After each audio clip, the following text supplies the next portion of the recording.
the shores of Haiti, starting from the shores of Africa to the shores of the Caribbean, particularly the shores of Haiti. And with the waves flapping behind me, it's a signal that we are on hallowed ground. Welcome to CaribNation. I am David Hines. Today we're going to take you on a journey with us to Haiti, the land of the free, the land of Toussaint, and the land of Louverture. We're going to concentrate on a school that was started by ordinary Haitians. We are going to follow that school. We're going to follow in particular the first graduating ceremony, because the first batch of students will be graduating while we are here in Haiti. We're going to follow them. We're going to talk to them. We're going to talk to the people. We're going to talk to friends. We're going to talk to family. We are going to experience a side of Haiti that the established and mainstream media would not show you, would not tell you. And CaribNation will do that for you today. So sit tight and experience with us the land of the free, the real land of liberty, the land of Haiti.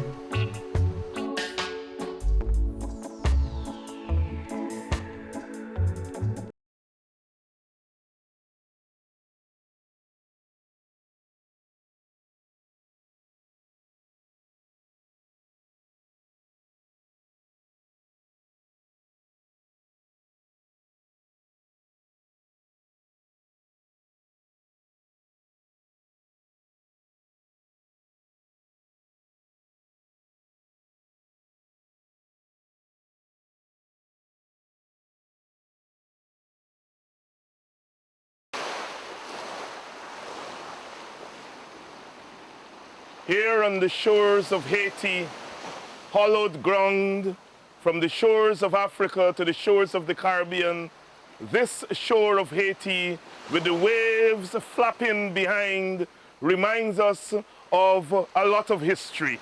Welcome to CaribNation. I'm David Hines. Today we take you on a 5-day journey with us to the land of Haiti. This journey is very important because it takes us into the heart of the African diaspora here in the New World, here in the Americas. We start our journey by landing in the city of Port-au-Prince, the capital of Haiti. Now that capital of Haiti is a reminder of the tragedy in January of 2010 when a massive earthquake added to the already trials and tribulations of the Haitian people. Tens of thousands perished. Tens of thousands lost their families and their homes. And we are here in Haiti to take you through that journey, to look at the aftermath of that earthquake.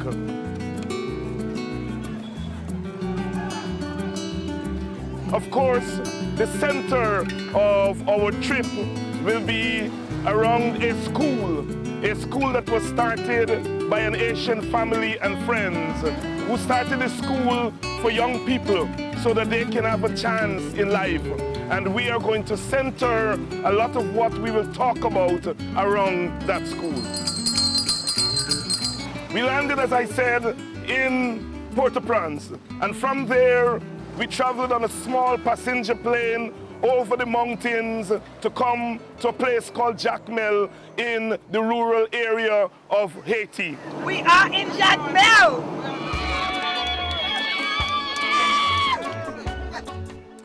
We landed at the Jacmel airport, and almost immediately we accompanied the owners, the family and friends and board members and well-wishers of the school straight to the physical location of the school. When we got there, we looked around at what was happening. We looked at the building, which started with a very, very, very small building, and it is now enlarged and become a big campus. We wandered around, we looked at the classrooms, we looked at the setting, we looked at some of the people milling around, wondering who are these strangers coming into their land, and we assured them that we are friends. We are friends of Haiti, we are the friends of the school.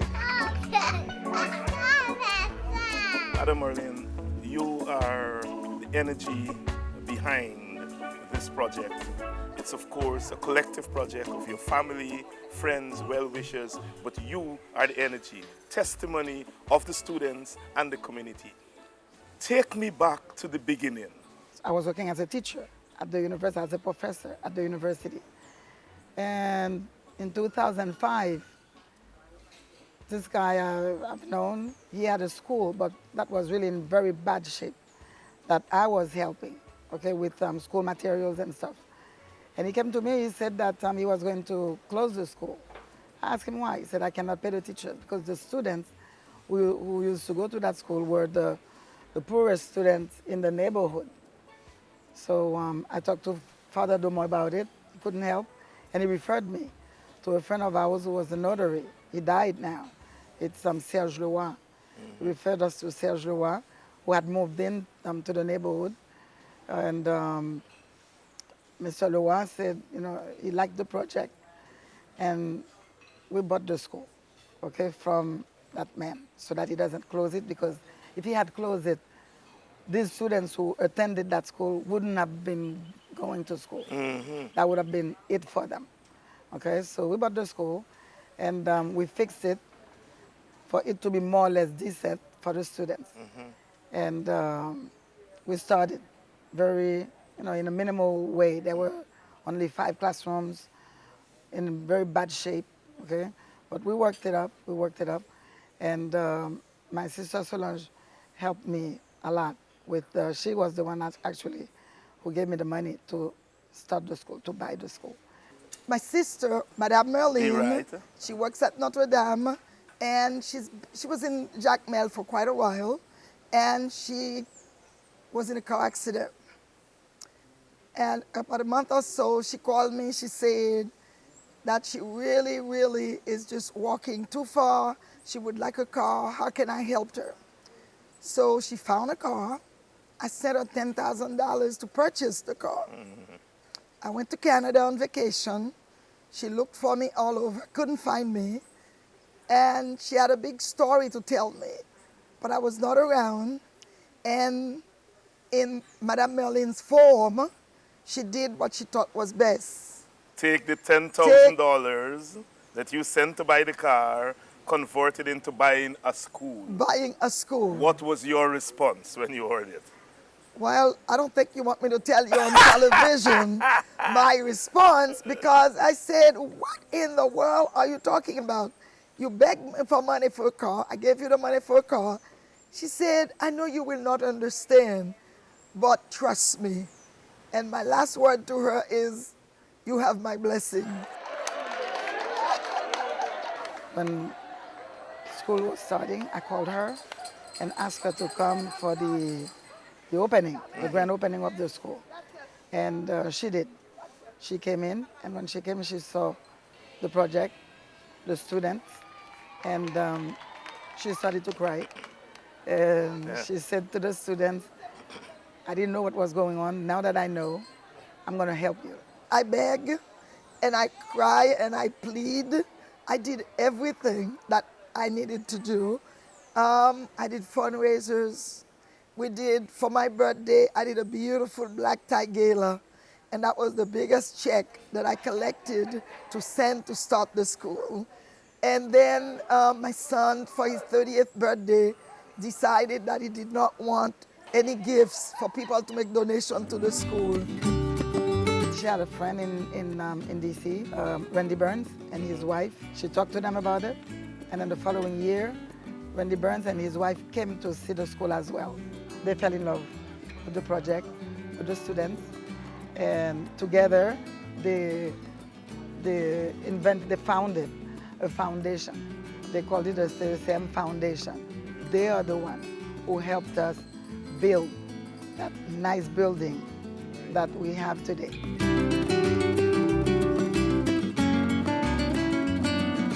These were the 5 rooms that when we bought, those were the only 5 rooms there. And first we built on top of this one, then we extend this piece, and then we added the library, and from the library we built this side. And we also built the cafeteria at the end of this building here.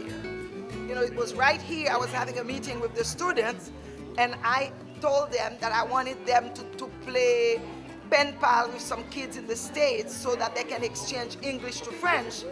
And after that, one boy put his hands up and he said, "Can you help us with some food?" And at that moment, I decided I am going to build a cafeteria. And so now you come and you see the cafeteria for yourself. And now we have a computer lab, we have a regular library, but this is not the end. We have a lot of other projects for this building and for these kids. We have like 14 classrooms. We go from preschool to 12th grade. How many students total? Altogether, this year we have 358 students. We started with 57. The first year we had 57 students. Right. The following year it was 114. And then it went up, I think, to 230. And this year we have 358 students. When we were building this, we decided to build not only bathroom for the kids to use, we built the bathroom with showers. So we have the filles is for the girls and garçons is for the boys. And in each bathroom, we put a shower because some of the kids don't have amenities or a place to take a shower. So they would take a shower here after school before they go home. And the next morning, they put their clothes on, they come to school, and then they take a shower again. So you wouldn't think the value of doing this, but when we discovered the need and the ability to meet that need was extraordinary.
In the mountains, then day 3 was the important day.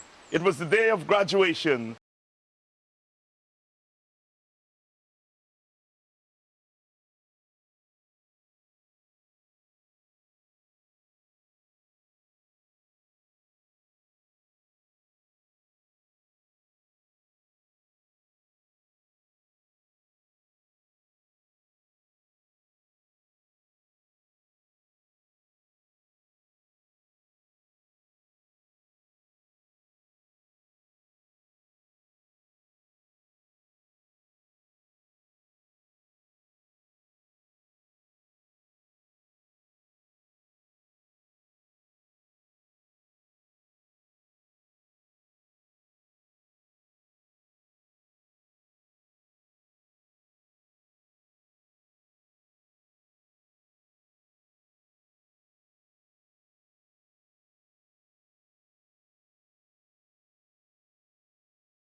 Today is a special day for me to see my brother finish his high school, and I expect he will be on the university as me and to prepare his future. Today, it's a big chance for me. So I'm so very happy because today I'm a graduate at Philo. Philo is a big thing for us. So I'm so very happy and I thank God for that.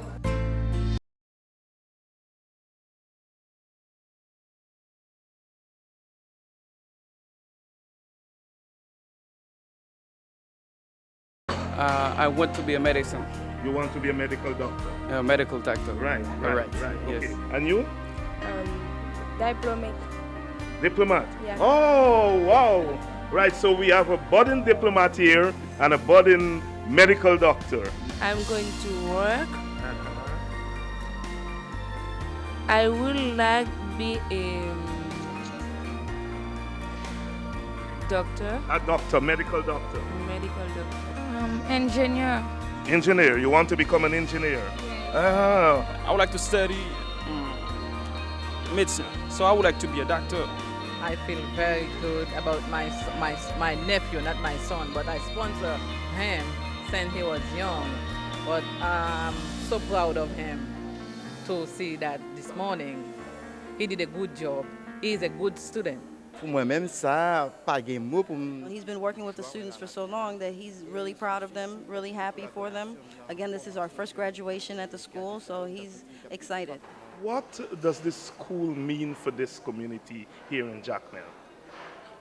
Like you can know, here in Haiti, the government has no power in education. And then the private education is the best one.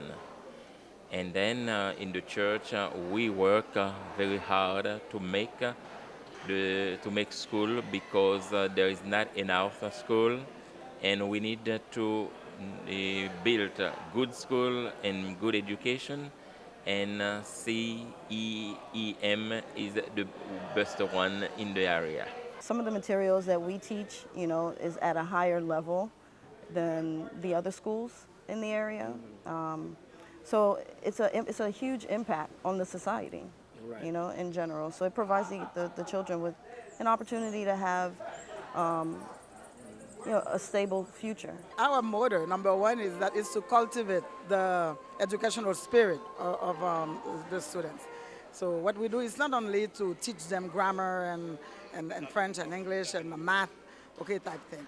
We do more than that, okay, more than that. Meaning that to me, the young that we have now, they should be good citizens, okay, of tomorrow. And most of the schools now, it's unfortunate, but I have to say it, I'm from the old school. And most of the schools now, what they do is mainly to teach the students to pass exams, the government exams, and what have you. But, we're trying not to do that at the school, at the CECM school. We're trying to help the students for life.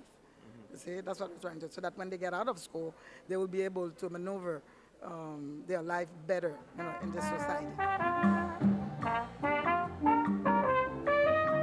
It was a moment of thanksgiving. It was a moment of celebration, and you could see it on the faces of the students. You can see it on the faces of their parents. You can see it on the faces of all those who came together and contributed to make this school a success. We are so proud of CECM, the accomplishments here. Our organization, the Links Incorporated, is a group of about 12,000 women in the United States. We have chapters across the United States in different states, and we very much strive to help our community both locally and internationally. And CECM is one of our international projects. We started working with CECM some years ago. We've sent school supplies here, we've donated money, and I am very happy today to say that we will be donating additional funds to help with the school. My church is Transformation Church. We are transformers, and the church got together and everybody bought clothes for the kids here, and boxes were shipped with clothes just for the enhancement and the the growth of the children here in the school. I am amazed. I'm so very, very happy at how well that they've done and the progress that the school has made, and just in awe of everything that's happened. I'm really, really happy that I was a part of this and extremely blessed. What a day it was for those students. Some of them spoke about going on to become doctors. Some of them spoke about going on to become diplomats and lawyers and teachers and nurses. And as you listen to them, you cannot help but think that one day, Haiti shall rise and restore its glory by its own people, by the young people and their minds and their optimism. Haiti is a good country, and it's the #1 country. Dog, pay attention about it, about Haiti, because Haiti will be the #1 country of the world, and a good country. Haiti is a very good country. Don't think bad about my country because I love Haiti. When you think about Haiti, one of the things you think about is optimism. And there was no more optimism than today at this graduation of these young people who are going out into the world to build a life for themselves, but in the process, as they testified, to build Haiti.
On our final day, we celebrate Madame Mirlene Vivens and paying homage to the woman who is the center, who is the rock, who they refer to as their mother, celebrating her 60th birthday.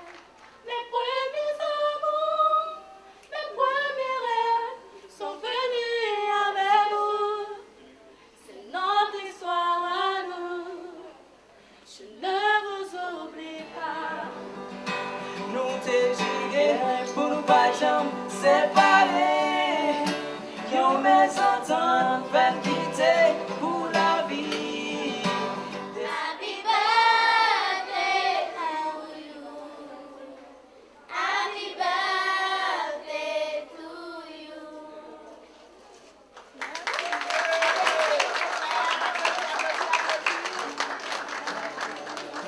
CECM, CECM, CECM,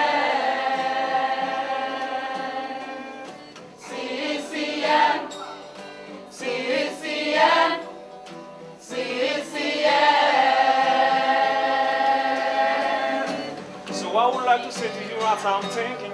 So I would like to say to you what is in my heart. Cause every time I think that is a goosebump. Cause I'm a new to you for us. We know some lots to go, somebody.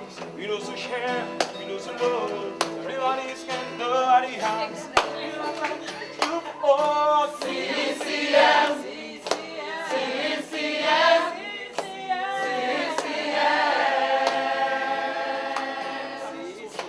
And so we come to the end of our journey. All good things must come to an end. It's been 5 days. It's been 5 days of a very interesting and very intense experience. It's been 5 days of, for some of us, discovering, for some of us rediscovering part of our roots. Some of us, it was experiencing firsthand what Haiti was, making the distinction between that which has been propaganda and that which is the truth, that which is the essence of this country.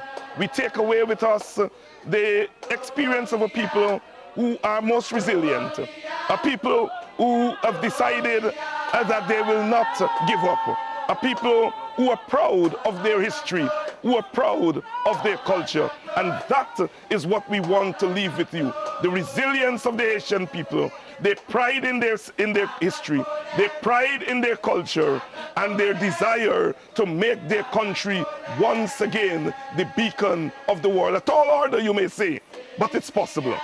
Until the next time, this is David Hines thanking you for tuning in to yet another edition of CaribNation. And remember, as always, our motto on this program is one people, one culture, one Caribbean, one nation.